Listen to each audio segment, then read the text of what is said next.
तो नेक्स्ट सवाल अपन ले लेते हैं गॉस थ्योरम के एप्लीकेशन ग्रुप में। अगला सवाल ले रहे हैं।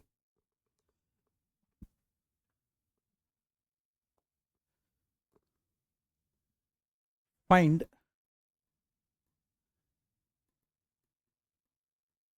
Intensity of electric field due to a charged sphere of radius capital R, charge Q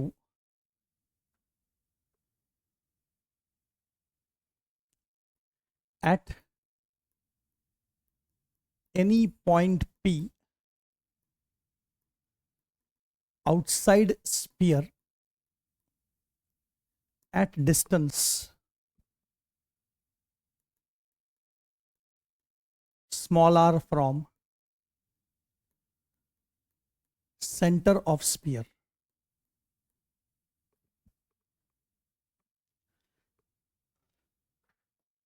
तो ये भी एक मोस्ट इंपॉर्टेंट पैटर्न का क्वेश्चन है जिसका रिजल्ट एक स्टैंडर्ड रिजल्ट बन जाएगा जो आगे बहुत सारी जगह सिचुएशंस में काम आएगा। अभी फिलहाल जो सिचुएशन हमको दे रखी है उस सिचुएशन में एक स्पीयर है। अब ये नहीं बताया गया है कि ये स्पीयर कंडक्टर मटेरियल का है या नॉन कंडक्टर मटेरियल का है, या ये भी नहीं बताया गया है कि ये स्पीयर हॉलो स्पीयर है कि सॉलिड स्पीयर है। हमें इस बारे में कोई इन्फॉर्मेशन नहीं कि किस टाइप का स्पीयर है, बस स्पीयर है इतना पता है, राइट। और इसकी रेडियस जो है वो आर है, तो स्पीयर है उसकी रेडियस कैपिटल आर है और इस पर क्यू चार्ज है। अब ये इंसुलेटर मटेरियल का भी हो सकता है। इंसुलेटर मटेरियल और कंडक्टर मटेरियल में फर्क क्या है? तो इंसुलेटर मटेरियल में चार्ज फ्लो नहीं हो सकता।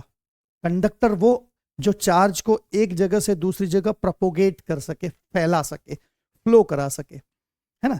तो जनरली मेटल्स जो है वो अच्छे conductor, good conductors of electricity होते हैं, क्योंकि मेटल का अगर आप केमिस्ट्री में एटॉमिक स्ट्रक्चर समझेंगे तो उसमें हमेशा आउटर मोस्ट इलेक्ट्रॉन्स जो है या तो 1 या 2 या 3 इलेक्ट्रॉन्स जो है, आउटर मोस्ट इलेक्ट्रॉन्स जो है वो अपने पेरेंट एटम से लूजली अटैच्ड होते हैं और वो बाहर निकल सकते हैं इजीली।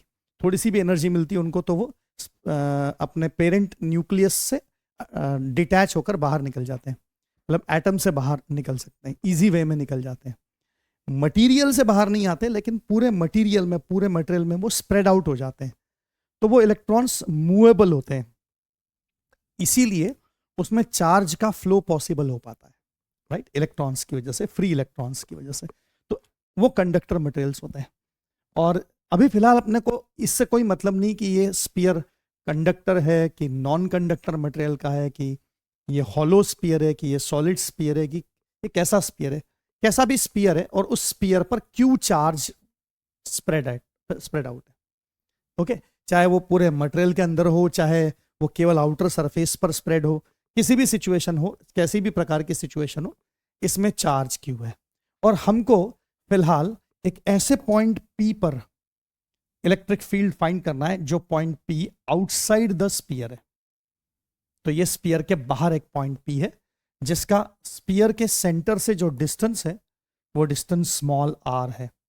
तो इस सिचुएशन में हम क्या करेंगे, एक गॉसियन सरफेस, स्पेरिकल शेप का गॉसियन सरफेस ले लेंगे। एक स्पीयर के फॉर्म में एक गॉसियन सरफेस सिलेक्ट कर लेंगे, एक स्पेरिकल सरफेस। ये हमने गॉसियन स्पीयर सिलेक्ट किया है, गॉसियन सरफेस हमने सिलेक्ट किया है, मतलब एक स्पेरिकल स्पीयर सरफेस इमेजिन कर लिया हमने जो पी पॉइंट से पास होता है, जिस पॉइंट पर हमको इलेक्ट्रिक फील्ड फाइंड आउट करना है। ठीक बात है, राइट, ओके। तो अब ये स्पेरिकल सरफेस है, तो मैं इस पे गॉस थ्योरम अप्लाई कर सकता हूं, और उसके लिए मुझे एक छोटा सा एलिमेंट इस स्पीयर के ऊपर एक एलिमेंटल एरिया सिलेक्ट करना पड़ेगा। इस एरिया की एरिया वेक्टर की डायरेक्शन नॉर्मल यानी टेंजेंट के परपेंडिकुलर यानी इस डायरेक्शन में डीए वेक्टर के रूप में होगी, और इलेक्ट्रिक फील्ड और डेफिनेटली पॉजिटिवली चार्ज है तो अवे फ्रॉम द चार्ज, तो अवे फ्रॉम द चार्ज मतलब इलेक्ट्रिक फील्ड की डायरेक्शन इस तरफ होगी, ई वेक्टर की डायरेक्शन, राइट। और एंटायर स्पीयर पे, पूरे स्पीयर पे कहीं पर भी हम ऐसे छोटे छोटे एलिमेंट सिलेक्ट कर लें, छोटे छोटे एरिया सिलेक्ट कर ले किसी भी पोजीशन पर, तो इलेक्ट्रिक फील्ड की डायरेक्शन रेडियली आउटवर्ड ही होगी, और एरिया वेक्टर की डायरेक्शन भी रेडियली आउटवर्ड होगी। तो 0 डिग्री एंगल होगा एरिया वेक्टर और ई वेक्टर में, राइट। और स्पेरिकल सरफेस है तो इंटीग्रेशन से फ्लक्स निकाल सकते हैं, ई डॉट डी ए का इंटीग्रेशन। तो select spherical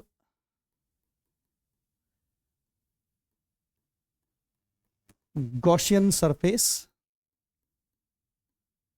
through point P, then total flux linked with Gaussian surface। तो गॉसियन सरफेस से लिंक टोटल फ्लक्स लिखने का तरीका होगा E vector dot D A vector का integration total flux is equal to sigma Q in upon epsilon 0, right. तो इस Gaussian surface जो नीले कलर से मैंने डॉटेड बाउंड्री के रूप में बनाया है गॉसियन सरफेस, इस गॉसियन सरफेस के इनसाइड जो चार्ज है उससे मतलब है, आउटसाइड चार्जेस से कोई मतलब नहीं है। तो इनसाइड चार्ज है प्लस क्यू, तो इसकी जगह प्लस क्यू आ जाएगा। तो यहां पे आएगा E into D A into cos 0 degree का integration is equal to Q upon epsilon 0। अब E तो बाहर आ जाएगा, अंदर बचेगा इंटीग्रेशन डी ए मतलब एरिया, राइट। तो एरिया किसका, तो गॉसियन सरफेस का, पूरे गॉसियन सरफेस का एरिया। ओके, ये गॉसियन सरफेस पे छोटी छोटी जगह अलग अलग एरिया लेकर, तो टोटल एरिया मतलब कंप्लीट स्पेरिकल सरफेस का एरिया हो गया। तो 4 pi small R square area हो गया is equal to Q upon epsilon 0। हमें इलेक्ट्रिक फील्ड ई चाहिए, तो आसानी से इलेक्ट्रिक फील्ड निकल आएगा। यही काम अगर हमको हमारे पुराने तरीकों से इंटीग्रेशन से करना होता ना, तो ये सबसे डिफिकल्ट इंटीग्रेशन होता। स्पेरिकल सरफेस का प्रूव करना सबसे difficult mathematical integration, mathematical process काफी डिफिकल्ट है इसका, इस इंटीग्रेशन का। ओके, लेकिन ये कितने आसानी से हो गया। तो Q अपॉन 4 पाई पहले लिख लो, एप्सिलॉन 0 पहले लिख लो, आर स्क्वायर बाद में लिख लो। अगर आप इसको ध्यान से देखोगे तो आपको फॉर्मूला मिलेगा के क्यू बाय आर स्क्वायर। ये एग्जैक्टली वैसा ही है जैसा एक पॉइंट चार्ज की वजह से इलेक्ट्रिक फील्ड, यानी हम कह सकते हैं कि स्पीयर के बाहर के पॉइंट के लिए, अगर स्पीयर के बाहर इलेक्ट्रिक फील्ड निकाला है बाहर के पॉइंट पर, तो एंटायर स्पीयर के चार्ज को उसके सेंटर पे पॉइंट चार्ज मान लो, तो पॉइंट चार्ज जैसा इलेक्ट्रिक फील्ड आ जाएगा। क्या आपको थॉट पकड़ में आया? बड़ा इंपॉर्टेंट थॉट है ये, इसको हमेशा ध्यान में रखें कि अगर एक स्पेरिकल चार्ज डिस्ट्रीब्यूशन है और जब तक आप स्पीयर के बाहर के पॉइंट पर इलेक्ट्रिक फील्ड निकालने की बात कर रहे हो, तो बाहर के पॉइंट के लिए मतलब स्पीयर के बाहर के पॉइंट के लिए इलेक्ट्रिक फील्ड निकालना हो तो एंटायर स्पीयर के चार्ज को उसके सेंटर पे पॉइंट चार्ज मानकर सॉल्व कर सकते हो, और आपके आंसर्स हमेशा करेक्ट आएंगे अगर आप ऐसा लॉजिक सिलेक्ट कर लोगे तो। ठीक है ना? तो ये इसका डेरिवेशन का मेन मकसद था, इस बात को अंडरस्टैंड करना कि हम स्पेरिकल डिस्ट्रीब्यूशन में जब तक बाहर के पॉइंट पर इलेक्ट्रिक फील्ड निकालना चाह रहे हैं, तो हम एंटायर स्पीयर के कारण इलेक्ट्रिक फील्ड को निकालने के लिए इस एंटायर स्पीयर के चार्ज को उसके सेंटर पे पॉइंट चार्ज के रूप में मानकर पॉइंट चार्ज के लिए K Q by R square define कर सकते हैं। क्या लॉजिक सबके ध्यान में आ गया? बढ़ सकता हूं मैं आगे? अगला सवाल ले लेते हैं, नेक्स्ट क्वेश्चन, क्वेश्चन नंबर 6 के रूप में अगला सवाल ले लेते हैं।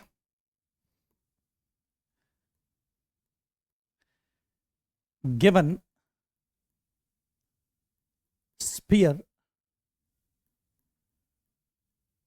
Of radius capital R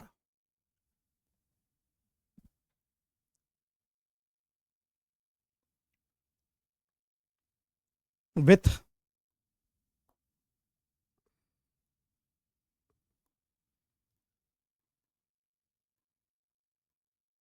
charge Q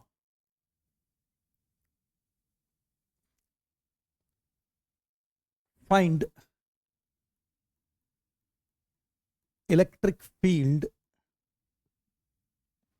at any point P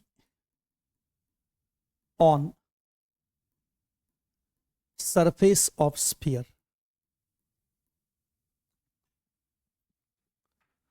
तो सरफेस ऑफ स्पीयर ये भी एक्चुअली तो स्पीयर के आउटसाइड रीजन की लिमिट ही तो है, यानी हम ये कह सकते हैं कि वो आउटसाइड पॉइंट ही तो है। यानी हम डायरेक्टली ऊपर वाला फॉर्मूला KQ/R² यूज कर सकते हैं, बस जो डिस्टेंस स्मॉल r है उसकी जगह हमको radius of the sphere use करना पड़ेगा, क्योंकि पॉइंट जो है वो खुद ही सरफेस ऑफ द स्पीयर के ऊपर है, राइट। तो ये तो बहुत ही आसान हो जाएगा। तो इस सिचुएशन में एक स्पीयर दे रखा है, अगेन ये नहीं पता कि ये स्पीयर कंडक्टर मटेरियल का है कि इंसुलेटर मटेरियल का है कि कैसे मटेरियल का, कोई भी हो कोई फर्क नहीं पड़ता, हॉलो है कि सॉलिड है। इसकी रेडियस r है और हमें इलेक्ट्रिक फील्ड फाइंड करना है एक ऐसे पॉइंट पर जो पॉइंट स्पीयर के सरफेस पर है, राइट। हम चाहे तो गॉसियन सरफेस सिलेक्ट करके भी पूरा प्रोसेस सॉल्व कर सकते हैं, और वो प्रोसेस एग्जैक्टली ऐसा ही तो होगा जैसा यहां हुआ। एक गॉसियन सरफेस लेंगे, लेकिन वो गॉसियन सरफेस इस बार एग्जैक्टली स्पेरिकल बाउंड्री पर ही लेंगे, स्पीयर के सरफेस के ऊपर ही वो गॉसियन स्पीयर भी आ जाएगा। तो इसलिए गॉसियन सरफेस की रेडियस जो है वो कैपिटल R होगी, रेडियस ऑफ द स्पीयर के इक्वल, और same procedure completely entirely follow होगा, बस स्मॉल r की जगह कैपिटल R आएगा, इतना ही फर्क पड़ेगा, बाकी सब कुछ सेम होगा, तो आंसर भी सेम ही आएगा, बस KQ/R² होगा। तो मैं डायरेक्टली इसका आंसर लिख देता हूं, है ना, आपकी समझ में आ ही गया होगा। तो इस पॉइंट पर इलेक्ट्रिक फील्ड की डायरेक्शन जो होगी वो ऑफकोर्स रेडियली आउटवर्ड होगी, यानी इस डायरेक्शन में होगा इलेक्ट्रिक फील्ड, इस पोजीशन के ऊपर।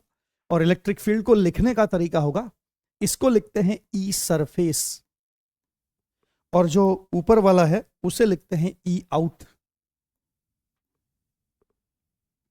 E आउट मतलब E outside, outside the sphere होने की वजह से E आउट लिखते हैं, और इसको लिखते हैं E सरफेस। तो E सरफेस मैं डायरेक्टली लिख देता हूं इज इक्वल टू KQ/R², बस स्मॉल r की जगह कैपिटल R आ जाएगा और कोई फर्क नहीं पड़ेगा, राइट। चाहे तो गॉसियन सरफेस सिलेक्ट करके पूरा एज इट इज सॉल्व भी कर सकते हैं, आंसर तो सेम ही आने वाला है, ठीक बात है। अब अगला सिचुएशन, अगला केस ले लेते हैं। तो क्वेश्चन नंबर 7 में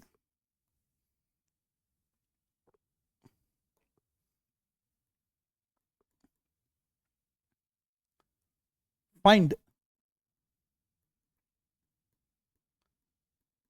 intensity of electric field due to charged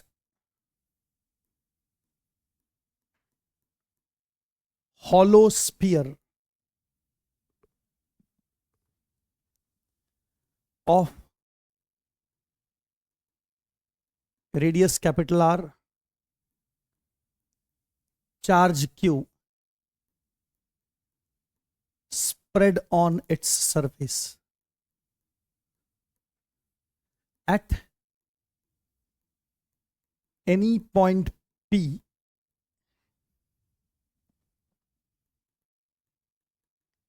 inside the sphere। एक हॉलो स्पीयर है हमारे पास। अब इसमें स्पेसिफिकली मेंशन हो गया कि ये स्पीयर हॉलो स्पीयर है, राइट, ठीक बात है। तो इट्स अ हॉलो स्पीयर, और इसके सरफेस पर क्यू चार्ज स्प्रेड है, ये भी दिया हुआ है। स्पीयर की रेडियस कैपिटल R है, और हमें एक ऐसे पॉइंट पर इलेक्ट्रिक फील्ड फाइंड करना है जो पॉइंट स्पीयर के अंदर वाले पोजीशन पर है। तो एक Gaussian surface of course select करना होगा, तो ये डिस्टेंस स्मॉल r है, और एक गॉसियन सरफेस लेना होगा इसी स्मॉल r रेडियस का, राइट। ये गॉसियन सरफेस हो गया।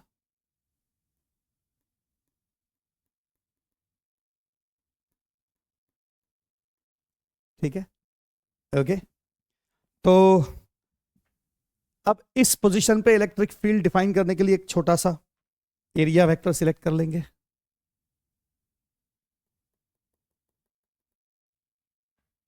ओके, तो ये छोटा सा एलिमेंट सिलेक्ट कर लिया एरिया वेक्टर के रूप में, और अब मैं लिख सकता हूं कुछ इस प्रकार से कि select a Gaussian surface as sphere of radius small r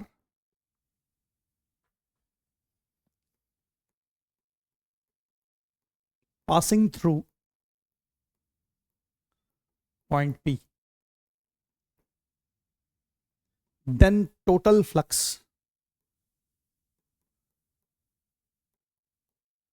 linked, तो टोटल फ्लक्स होगा E डॉट डी ए का integration is equal to sigma Q in upon epsilon zero, right. तो यहां पे आएगा E डॉट डी ए का integration is equal to sigma Q in की जगह जीरो हो जाएगा, तो आंसर आ जाएगा zero. Sigma Q in zero है, जरा ध्यान से देखें। जो पॉइंट P है वो पॉइंट P हॉलो स्फीयर के इनसाइड है।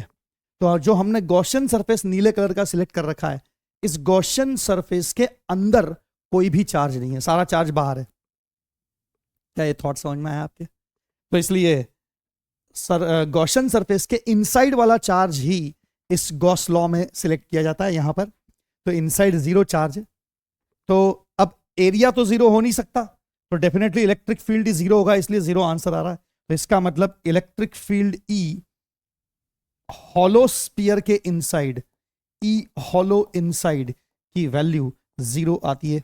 स्पेशल रिजल्ट मिलता है, हॉलो स्पेरिकल शेप के अंदर इलेक्ट्रिक फील्ड की वैल्यू जीरो मिलती है। क्या थिंकिंग क्लियर है? कोई कंफ्यूजन वाली बात नहीं है, बढ़ सकते हैं अपन आगे, राइट। तो अगले सवाल पे आ जाते हैं, question number 8।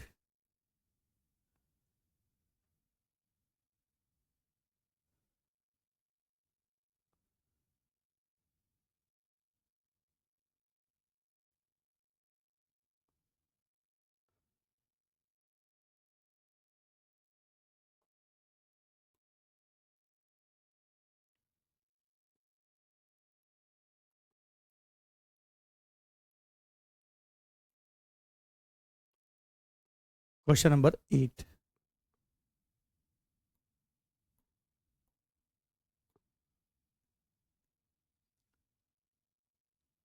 Given solid conductor sphere of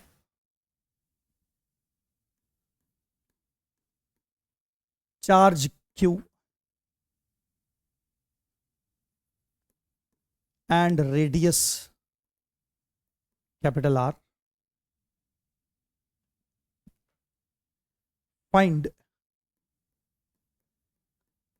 electric field at